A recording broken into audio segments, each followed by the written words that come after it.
సత్యాన్ని తిరస్కరించి ఎన్నటికీ దానిని విశ్వసించకుండా ఉండేవారే దేవుని దృష్టిలో అత్యంత హీనమైన జంతువులు.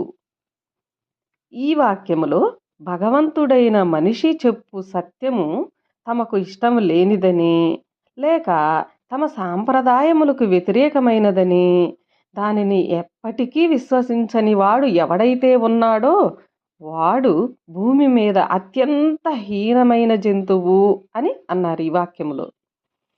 అటువంటి మనుషులను నీచమైన జంతువులుగా పోల్చి చెప్పారు. జంతువు అనగా పుట్టినప్పటికీ వృధాగా బ్రతుకునది అని అర్థము.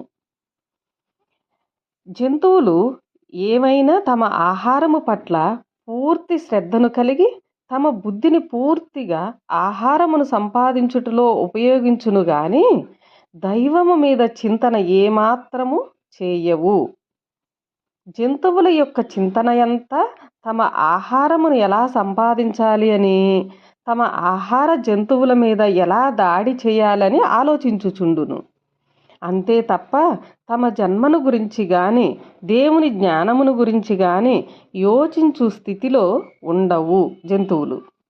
అజ్ఞానులు జంతువుల కంటే హీనమైన వారని దేవుడు ఈ వాక్యములో మనకందరికీ తెలియచేశారు.